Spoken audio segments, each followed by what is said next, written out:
In 2011, about 8 years back, I was in class 10th, and that was the first time I had given a speech. I had anchored an event, a big event, and that was the annual day of my school. The moment was really awesome because that was the first time I had anchored an event. That was the first time I was speaking publicly, because before that, I was in another school and I also did debates and speeches, but not at that big level. This school, when I was in class 10, that was a much bigger school and there was much bigger audience. There were students and there were parents and there were teachers and everyone.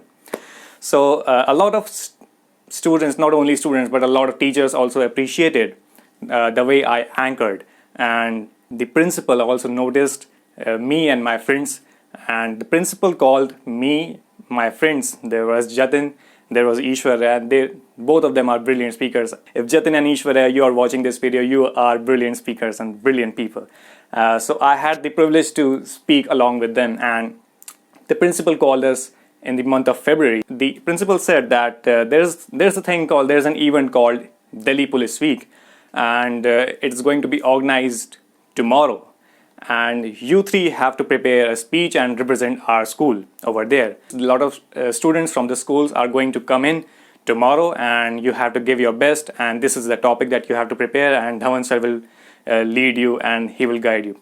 Mr. Sharad Dhawan was the English teacher at that time. At that point of time, we didn't know how to say no, so we had to say yes, and we went over there, we scripted, we practiced it, and next day Mr. Sharad Dhawan took us to that event, that college where we had to present, and we didn't know the depth. At that point, we didn't know what kind of audience is there going to be.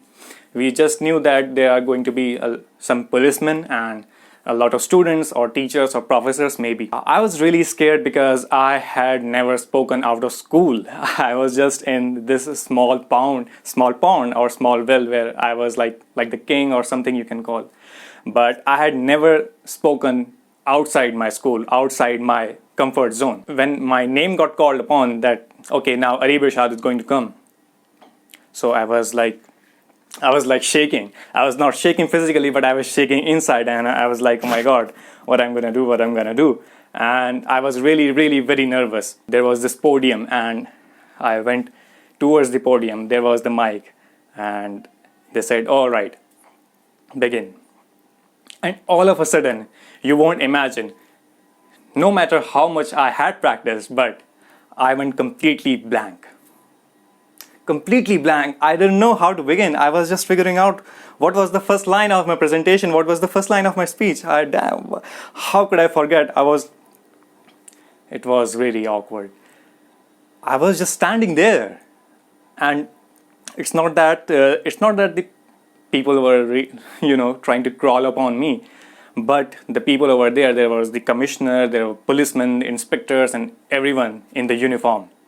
Maybe that scared me, but I don't know what happened. I forgot my first line.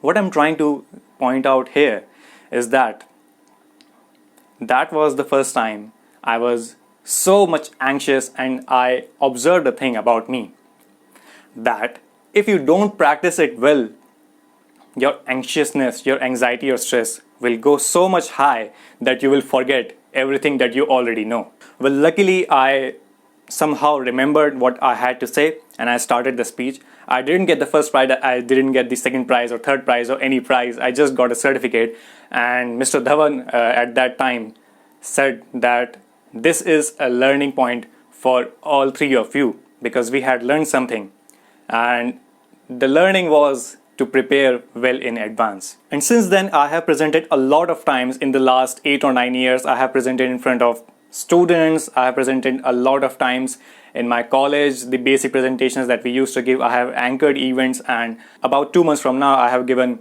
presentation in front of some really great dignitaries at the FSSAI headquarters at the launch of Eat Lancet Commission report. I also had the privilege to speak at the event of NetProfan. Now, NetProfan is the Network of Professionals of Food and Nutrition. It's an initiative by FSSAI where not only the people from FSSAI were there, but some of the people, some of the presidents, vice presidents, and members from Association of Food Science Technology India, AFSTI, Nutrition Society of India, Indian Medical Association, AOAC, and there were 6 organizations, and there were a lot of people, a lot of dignitaries from these organizations. I have spoken in front of them. My journey from that 10th class guy, from a small guy who was really shaking, who was really anxious to speak, from this person who is speaking in front of you, this person you are watching right now on YouTube. There is a journey, there are a lot of lessons that I have learned, there are a lot of skills that I have gained that today I'm going to share with you. Yes, I know the intro, the tease was quite a bit, but this was really worth it.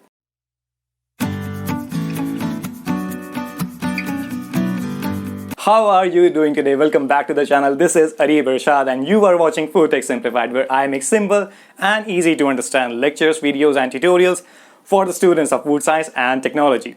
So if you haven't subscribed to the channel, make sure you subscribe to the channel and hit the bell icon as well, so that when my new video comes out, you get notified. So today we are talking about how to prepare a presentation and how to deliver a presentation. This video is divided in 2 parts. In the first part, I'm going to talk about how to prepare a presentation, and in the second part I'm going to talk about how to deliver a presentation.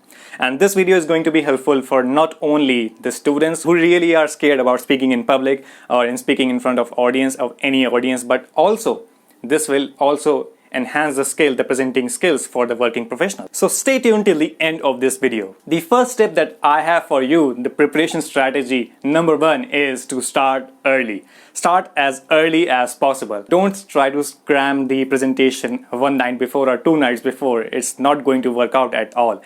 If you do this one night before, because I have tried that myself, if you do this one night before, you will be really anxious and stressed about getting all the concepts right, getting all the points right. And even if you go over there, go at the podium or go at the stage to speak for the presentations, speak for the audience, what will happen? You will miss out some points, you will be scared, and you will not be able to focus upon your content of the presentation. Now, alright, you started early a presentation, you started preparing, but now you need some material to study the concept. For example, if your faculty or your professor has given you a topic and that is pasteurization, try to break down the concepts into smaller subtopics. For example, if your topic is pasteurization, now break down the pasteurization into smaller subtopics, and the subtopics could be definition, who invented it, what are the different equipments that are used in pasteurization. So study them separately and study them in small bits and pieces. Simplify these topics as much as possible, because you need to understand and you need to teach other people, you need to teach the audience about pasteurization. So break down pasteurization into as small bits and pieces as possible, so that it is easier for your brain to understand. Well, if I was in your place, what I would have done, if the topic was pasteurization, I would have referred to a standard textbook. And in the case of pasteurization, in the case of dairy technology, it is Sukumar De's Outlines of Dairy Technology. So I would have referred to that book. After referring to that book, now that book is really sufficient for the case of pasteurization. But just in case if that is not sufficient, I would have referred to some free articles of free research papers that are accessible to me. A lot of students, what they are going to do, they are going to go over SlideShare and download a ready-made presentation from there. But believe me, your faculties and your professors are really smart, and they will know if you have downloaded a presentation and not prepared well for it. So don't download a presentation. Even if you download a presentation, go through each and every concept so that you understand it clearly. Another tip that I want to recommend over here is that a lot of students, they are going to take the help from the internet. They are going to go on Wikipedia and download the material and study the material from over there. Now, there is no such problem from Wikipedia, but the material on Wikipedia or any website or blog may not be as standard as a standard textbook, because in a standard textbook, the authors have researched the topic really well, or in a review article or a research paper, the topics have been researched really well. These are the authentic resources. So I'm not saying that any website is not authentic, but faculties and professors really love if their students are referring back from a standard textbook, a review article, or a research paper. So stick to that and try to avoid the internet resources as much as possible. Now, the third tip is about PowerPoint. Now, PowerPoint is a software. I think you already know about PowerPoint. If you don't know, are you living on Mars? So anyways, PowerPoint is a presentation software where you design your presentation. There are some slides and you write your stuff, you insert some images or insert some video files or whatever it is, and you present in PowerPoint. So that's a software. But a lot of students and working professionals make some mistakes in PowerPoint. So let us try to point out these mistakes and let us try to understand and how to correct these mistakes. So let us have a presentation, a slide over here. So in this slide, can you tell what is the problem with this slide? So in this slide, there are bullet points obviously, but there is a lot of text and our human eyes are not conditioned to read so much text at single point of time. So the bullet points, I really appreciate that, but decrease the text as much as possible and insert some images if possible. Now let us have the example of another slide. Now in this specific slide, what is going on over here? Can you identify what is going on over here? Let us pause for a moment and let me give you the opportunity to identify. Well, in this particular slide, what is going on? There is obviously lesser text, but the fonts of these sentences, the fonts of these points is different. Now, if you are following one font, that is really great. If you are following two fonts, that is also great, but don't follow more than 3 fonts. That looks really absurd, because that is going to look a little bit unprofessional, and try to stick to 1 or 2 fonts at maximum.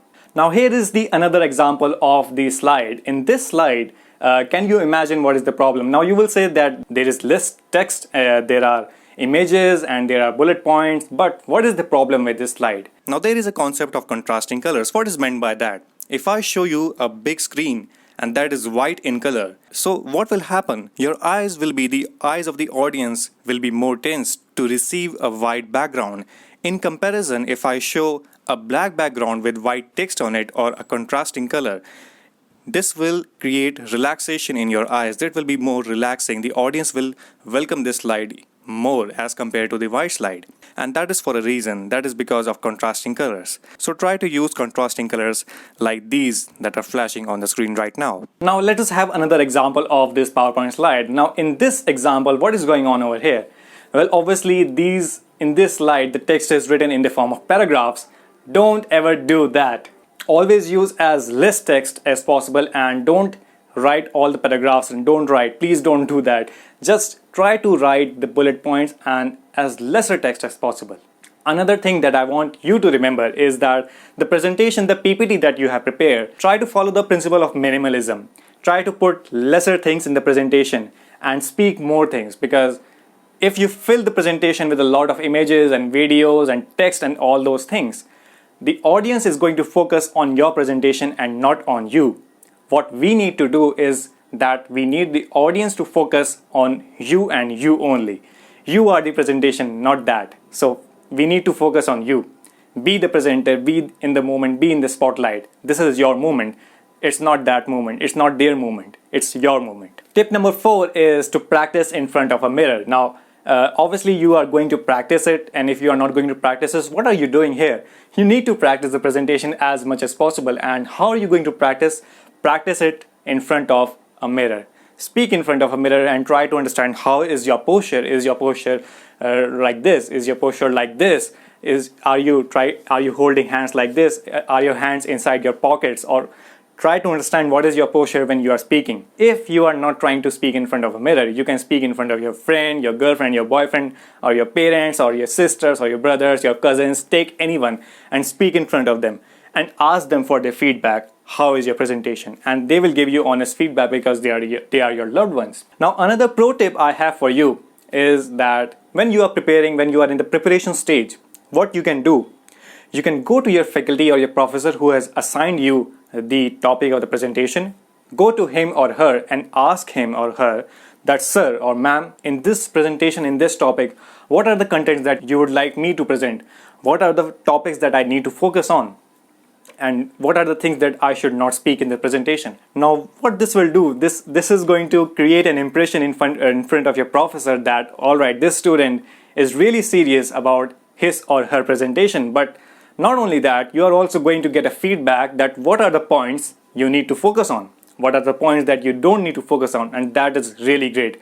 Now, half the battle has been won. So that is really great. This is the pro tip that you can apply from now. So in this video, I talked about preparation tips and strategies. How do you prepare a presentation? But if you want to know how to deliver a presentation, I have made a separate video for that. So make sure you check that out. And before that, let me know down in the comments if you have any kind of doubt or if you want to add any kind of tip or strategy to this video. I will see you in part 2. Class dismissed.